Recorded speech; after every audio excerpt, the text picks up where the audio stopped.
बीतते चैत आई बाट बिसर परिल के सगाई राजा हो अंतिम होली हवे नई हर के डालल रंग जी भर के ना राजा हो अंतिम होली हवे नई हर के डालल रंग जी भर के ना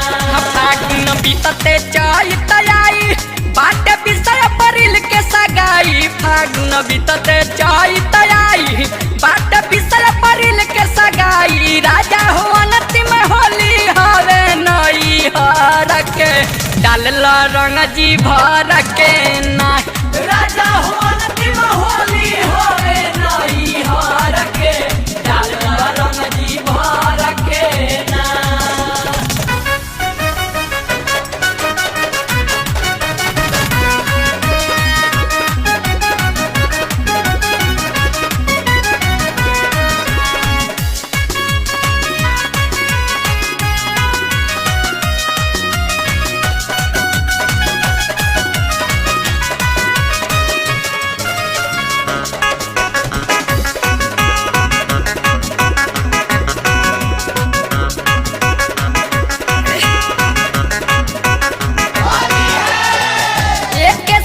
पढ़नी जहाइए सकूल में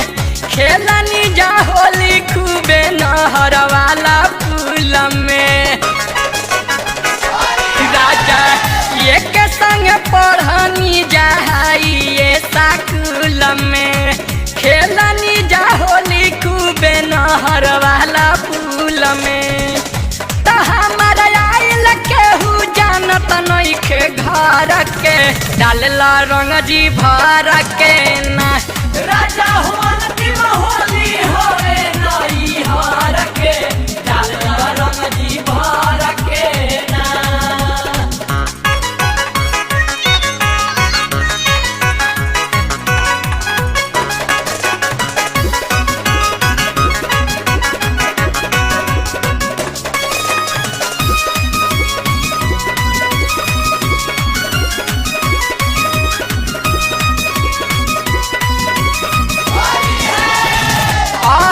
के होली हमारा याद परी परी तोहरे से खेले खातिर मन फेरू करी आज के होली हमारा याद परी परी तोहरे से खेले खातिर मन फेरू करी तब हो काला जवन कम हवे सौहार के डालल रंग जी भर के ना राजा हो अंतिम होली होवे नई हर के डालल रंग जी भर के ना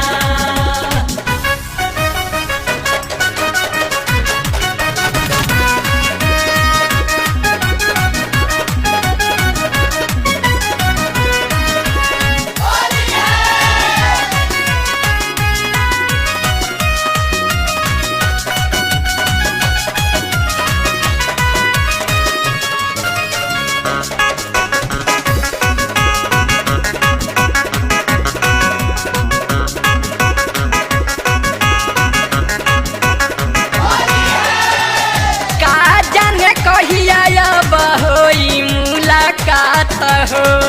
कल सब बात भले हो जाई रात हो का जाने कहिया अब होई मुलाकात हो कल सब बात भले हो जाई रात हो सुबासी सोनू अदिति रहे बना के डालल रंग जी भर के ना राजा हो अंतिम होली होवे नई हर के डालल रंग जी भर के ना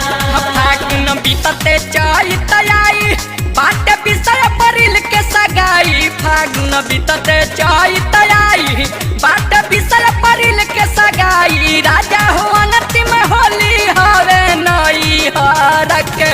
डालल रंग जी भर के ना राजा हो अंतिम होली होवे नई